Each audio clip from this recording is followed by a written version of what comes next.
नमस्कार, जय Hind. Unsung facts पे आपका स्वागत है। आइए देखते हैं इंडियन पॉलिटी में राष्ट्रीय आयोग का भाग 2। राष्ट्रीय आयोग में हमने देखा, पहले एक बार फिर से आपको बता देता हूँ कि राष्ट्रीय आयोग होता क्या है। संविधान की कार्यप्रणाली की समीक्षा करने के लिए एक राष्ट्रीय आयोग बनाया गया था। इसकी स्थापना 2000 में हुई। भारत सरकार द्वारा इसकी स्थापना की गई थी। ये 11 सदस्यीय आयोग था। इसके अध्यक्ष थे सुप्रीम कोर्ट के एक्स जज थे, मतलब भूतपूर्व न्यायाधीश थे, एम.एन. वेंकटचलैया। इनको इसका अध्यक्ष बनाया गया था और इस आयोग ने अपनी रिपोर्ट 2002 में सौंप दी थी। आइए देखते हैं इस आयोग ने चिंता के विषय क्या बताए, देश के बारे में उन्होंने रिपोर्ट सौंपी। तो उसके पार्ट 1 में आप पढ़ लेना, पहले वाला। उसके बाद मैं पार्ट 2 में बता रहा हूँ चिंता के विषय आयोग के मत में। आयोग के हिसाब से भारत में सरकारों ने क्या नहीं किया, ऐसी क्या चिंता की विषय आ गए कि आयोग बनाने की एक तो जरूरत पड़ी। और आयोग बनाया है, आयोग ने क्या क्या सोचा है इसमें और क्या क्या होना चाहिए देश में, क्या नहीं हुआ, वो सब हम इसमें देखेंगे। तो चलिए स्टार्ट करते हैं। सरकारों ने संवैधानिक आस्था का मूलतः उल्लंघन किया है और उनकी शासन पद्धति लोगों की अवहेलना में निहित है। आप इसे समझ ही रहे होंगे और उसको आप एक्सपीरियंस भी कर रहे होंगे अपने दैनिक जीवन में कि संवैधानिक जो आस्था है वो केवल न्यूज़ चैनलों पे ही दिखती है कि मैं संविधान का ये हूँ, मैं मुख्यमंत्री हूँ तो मैं ये कर रहा हूँ। हर मुख्यमंत्री सही नहीं है, हर संवैधानिक पद पे बैठा आदमी सही नहीं है।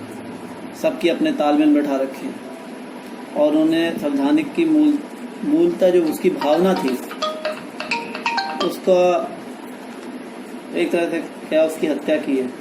उन्होंने आम आदमी को उसको वैसी सुविधाएं नहीं दी। उसने आम आदमी का जीवन उतना बेहतर नहीं बना पाई है। मतलब एक तरीके से अपना काम ये लोग ढंग से नहीं कर पाए। ये रिपोर्ट है 1947 से लेके 1950 तक के बीच में, 1947 से लेके सन 2000 के बीच में, मतलब 50 साल की जो 50 साल हो गए थे उसके बाद इस राष्ट्रीय आयोग को बनाया गया था। उस 50 साल की रिपोर्ट इनको बताई कि 45 साल तक केवल एक राजनीतिक पार्टी की सरकार रही। ये भी गलत था। तो चलो रही, तो उसने क्या क्या किया वो आप देखो, क्या किया और क्या नहीं किया वो आप खुद समझ सकते हो, क्योंकि आप उस चीज़ को आप एक्सपीरियंस कर लो। संविधान में परिकल्पित व्यक्तिगत मर्यादा को पूरा नहीं किया जा सका है। नागरिक अपनी सरकारों को अनियंत्रित गतिविधियों में संलिप्त पाते हैं। ऐसा है कि नहीं? कोई विधायक कहीं पे किसी न किसी करप्शन के केस में पकड़ा जाता है, कोई विधायक देशद्रोही के केस में पकड़ा जाता है, कोई राजनीतिक पार्टी या प्रशासनिक अधिकारी या पुलिस वाला तो किसी आतंकवादी से मिला होता है ना।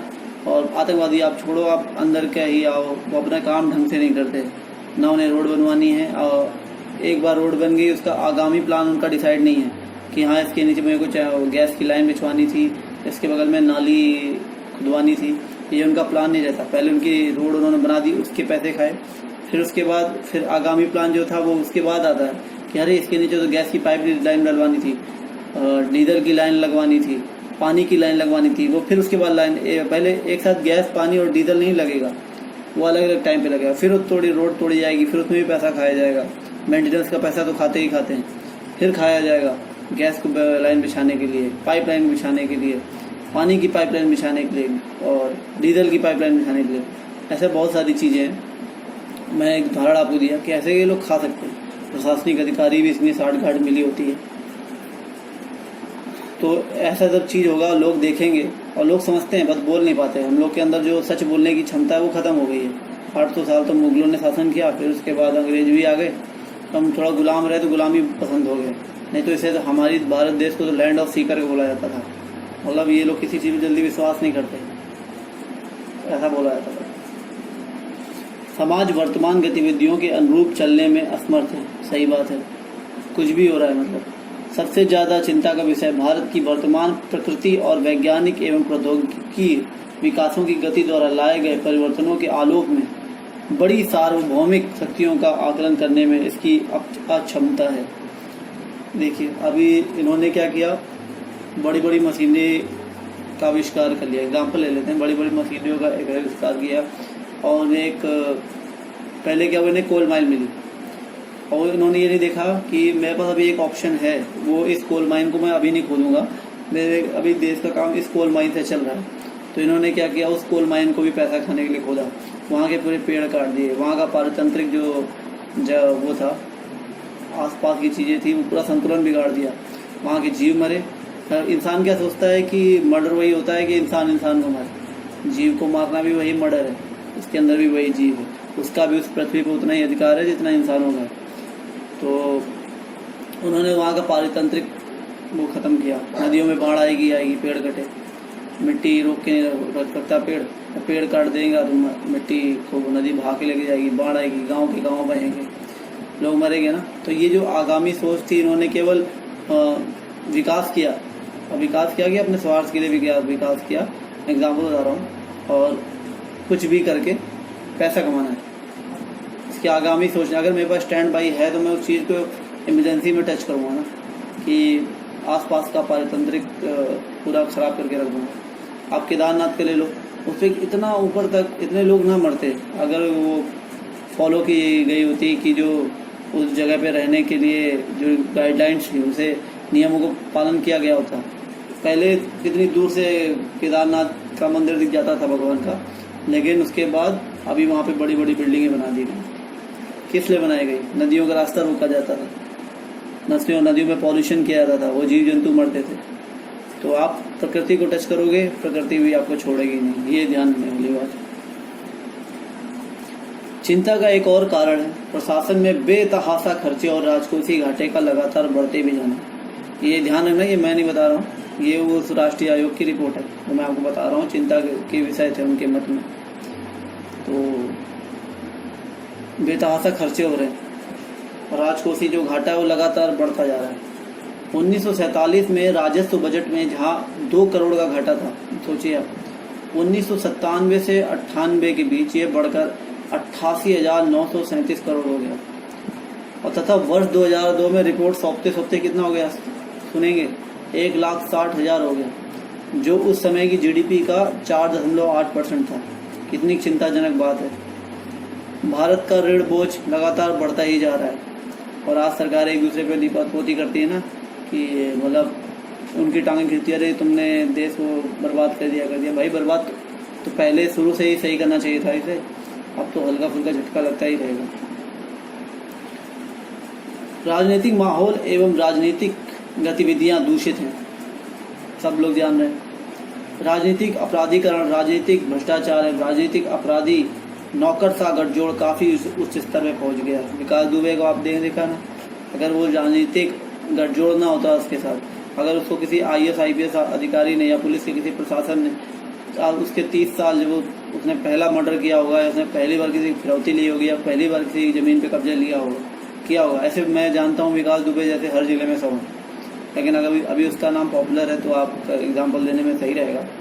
अभी पुलिस ने उसी को 30 साल का जो उसका क्राइम का करियर था, उसी पहले क्राइम में अगर पुलिस ने उसको रोक के ठोक बजा के अंदर कर दिया होता है ना, 60 मुकदमों में वो बाहर चल रहा था, तो कहीं ना कहीं हमारी न्यायिक व्यवस्था, हमारी प्रशासनिक व्यवस्था, हमारी राजनीतिक व्यवस्था में कमी है।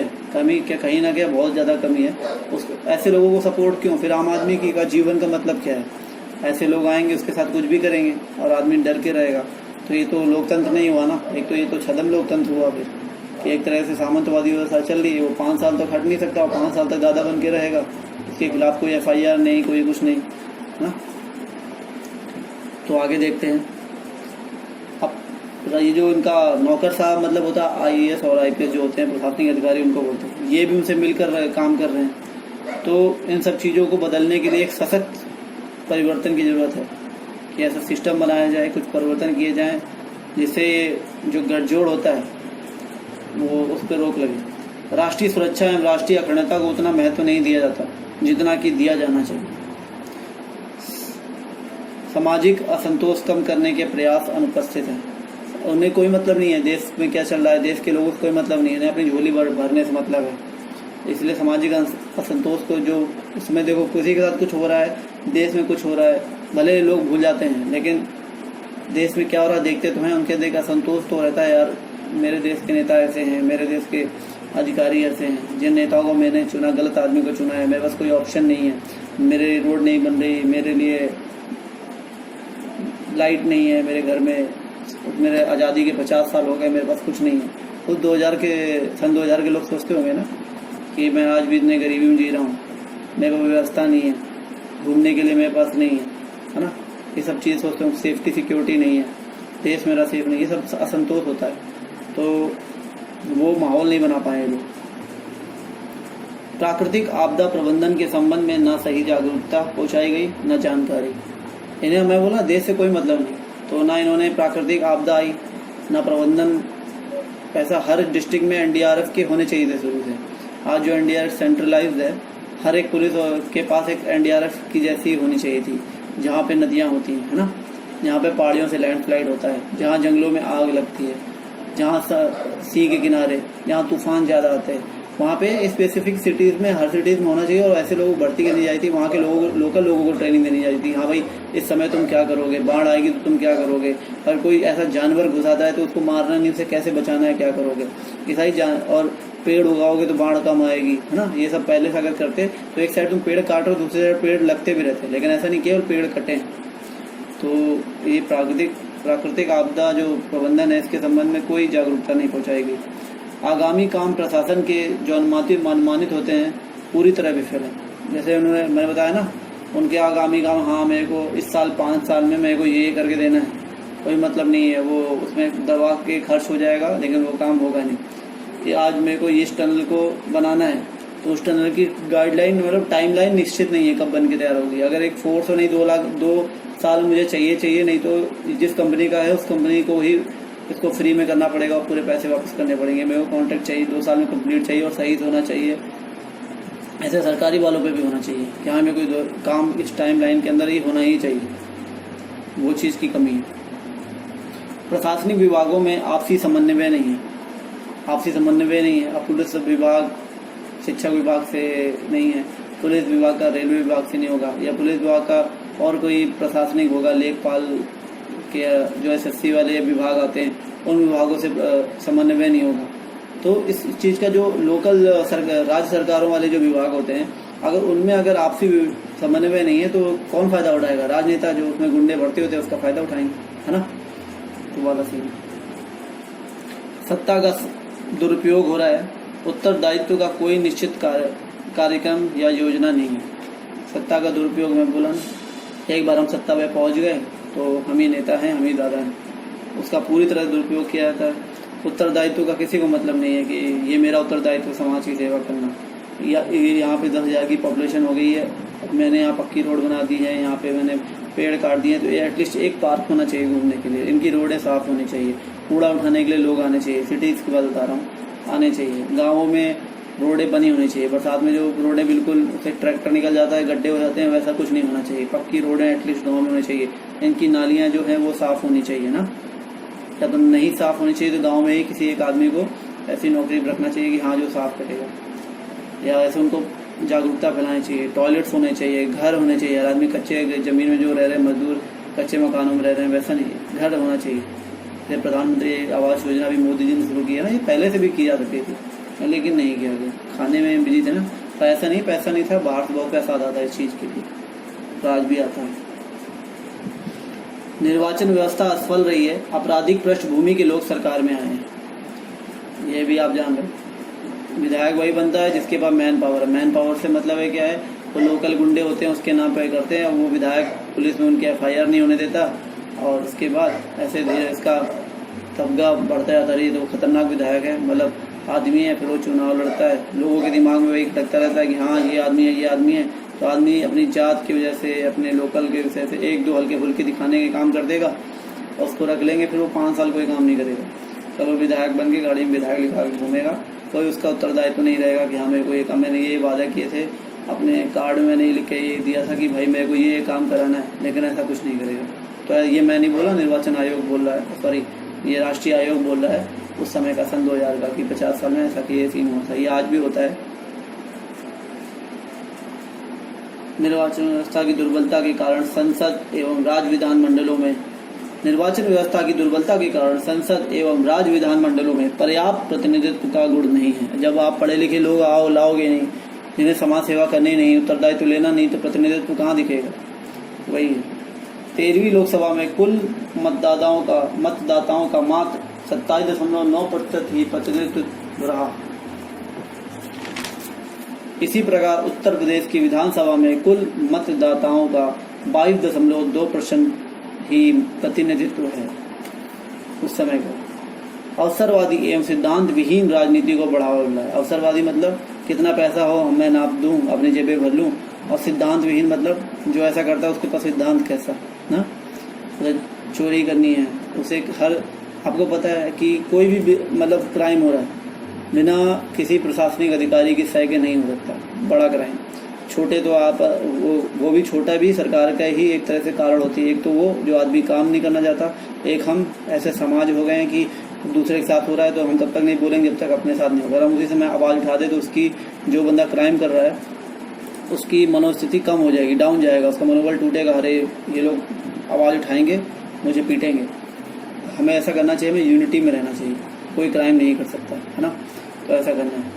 तो वो करना हमने बंद कर दिया, तो ऐसे लोग सत्ता में पहुंचे, गुंडे पहुंच रहे हैं, तो अवसरवादी हो गए। सिद्धांत रहा ही नहीं, भलाई करनी है, भलाई के काम करने हैं, समाज सेवा करनी है, सबको अपने पैसे से मतलब है। देश के संसदीय इतिहास के कुल 54 वर्ष पर नजर डालें तो ज्ञात होता है कि जहां पहले 40 वर्षों तक केवल 4 प्रधानमंत्रियों ने कार्य किया है, समझ रहे आप, 40 वर्षों तक केवल 4 प्रधानमंत्रियों ने काम किया है। 1947 से 40 और जोड़ो तो अब 4 प्रधानमंत्री ही पाओगे। उसमें भी अपने लाल बहादुर शास्त्री जी थे बेचारे, वो थोड़े समय के लिए गए, ताशकंद समझौता हुआ, वहाँ पे उनको आप जानते हो फिर क्या किया गया उनके साथ। इसी तरह 45 वर्षों तक केवल एक ही राजनीतिक दल की सरकार रही। इस राजनीतिक अस्थिरता की कीमत बहुत भयंकर रही, मतलब हमें चुकानी पड़ी ना, हम गरीब रहे, हमारी रोडें नहीं बनी, अब फिर बन रही तो उसी पैसे जो पहले पैसे लगना चाहिए था फिर बन रहा है, लेकिन अभी उसमें करप्शन नीचे लोग कर रहे होंगे। लेकिन अभी क्या नेता तो थोड़ा सही है तो कम कर पा रहे हैं, लेकिन होता है। तो अगर यही रोडें पहले बन गई होती तो क्या बात थी।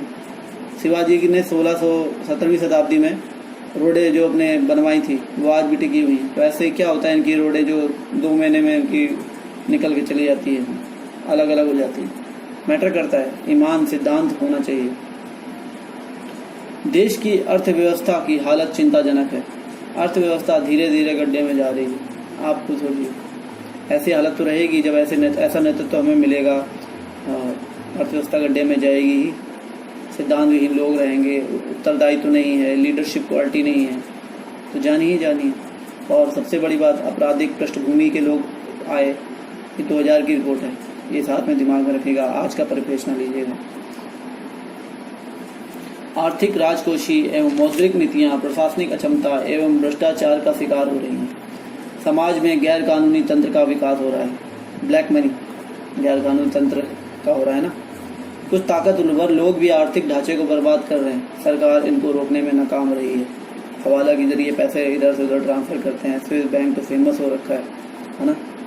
गांव शहर बन रहे हैं, शहरों में भीड़ जमा हो रही है, अब गांव के लोग शहर की तरफ भाग रहे हैं। गांव का जो लोकल बिजनेस था वो पहले की सरकारों को उसको वहीं पे इस्टेब्लिश करना था। जैसे किसानों से आज लेना शुरू किया है ना कि हम तुम्हारा पूरा खरीद लेंगे, तुम उगाओ, तो वैसे उसमें उनका जो लोकल बिजनेस था उसको ख़राब नहीं होना चाहिए था। गांव का जो कुम्हार बंदा था, घड़े बनाता था, उसको पूरी दुनिया में फेमस करना चाहिए था। तो कि अच्छे घड़े, हमसे अच्छे घड़े को नहीं बना सकता था, हमसे घड़े मिट्टी की चीज़ें कोई बना सकता था, उसको पूरी दुनिया में फेमस करना चाहिए था। लेकिन उसमें हम शर्मा रहे थे, हमें तो भाई इंजीनियर बनना था, बन गए इंजीनियर, नहीं बन पाए, है ना। तो पहले हमें अपनी जो देसी चीज़ें थी उस पर ध्यान देना चाहिए था, लोगों का व्यापार भी बनना होता और हम दुनिया भर में फेमस होते हैंडक्राफ्ट के लिए। हर चीज़, बहुत सारी चीज़ है। अपनी औरतें सुइयों से जो सिल देती हैं वो बाहर की मशीनें भी नहीं सिल पाती है ना, तो उन सब चीज़ों को फेमस करना चाहिए था। हस्तशिल्प था, बहुत सारी ऐसी चीज़ें थी तो उनको फेमस करना चाहिए था, लेकिन इसमें सरकार नाकाम रही। अब गांव शहर बन रहे हैं, वहाँ पे बिल्कुल अव्यवस्था फैलेगी, भीड़ बढ़ेगी, तो और इसको रोकना जरूरी भी है। शिक्षा की गुणवत्ता एवं उच्च सोच के क्षेत्रों में तुरंत सुधार जरूरी है ही नहीं। शिक्षा की गुणवत्ता भी नहीं है, बस ज्ञान के बल पे चल रहा है। हाँ, तुम ये इतना रट लो, लेकिन प्रैक्टिकल से कुछ नहीं आता। न्याय व्यवस्था भी चिंता का एक क्षेत्र है। न्याय में देरी और याचिकाओं याचिकाओं की उच्च लागत असंतोष पैदा कर रही है। सब जानते हैं डॉक्टर और कोर्ट के पास, वकील के पास कौन जाना चाहता है, पैसे बहुत लगते हैं, सब डरते हैं। अधिवक्ता, न्यायाधीशों एवं न्याय अधिकारियों की भर्ती एवं प्रशिक्षण प्रणाली में सुधार किया जाना चाहिए। सामाजिक ढांचे की दशा भी अस्त व्यस्त है। देश में 14 वर्ष से कम आयु के लगभग 380 मिलियन बच्चे हैं। इनकी शिक्षा, स्वास्थ्य एवं अन्य सुविधाएं मात्रात्मक एवं गुणात्मक दृष्टि से अपर्याप्त हैं। प्राथमिक शिक्षा का 96.4% धन केवल वेतन भत्तों में ही खर्च हो जाता है। क्या सोचिए, जो प्राथमिक शिक्षा का 96.4% धन है वो केवल वेतन भत्तों में ही खर्च हो जाता है, तो लोग बच्चों की उस पर क्या करते होंगे। शिशु मृत्यु दर, अंधत्व, मातृ मृत्यु दर, माताओं में खून की कमी, बच्चों में कुपोषण एवं बच्चों के लिए टीकाकरण, बहुत से क्षेत्रों में अभी काम बचा हुआ है। यह है राष्ट्रीय आयोग के चिंता के विषय जो उन्हें सरकार को बताए उन्होंने कि हमारी चिंता के विषय हैं। और इसमें थोड़े और हैं। लोक स्वास्थ्य स्वच्छता की ओर ध्यान नहीं दिया जाता। टीबी, मलेरिया, हेपेटाइटिस, HIV जैसी बीमारियां बढ़ी हैं। तो इतने थे उनके चिंता के विषय आयोग के, राष्ट्रीय आयोग के, जो 2002 में उसने रिपोर्ट सौंप दी सरकार को। आगे हम देखते हैं कि आयोग ने सरकार से सिफारिशें क्या क्या की, वो हम आगे देखेंगे। जय हिंद, नमस्कार। अच्छा लगा हो तो लाइक एंड शेयर जरूर करें।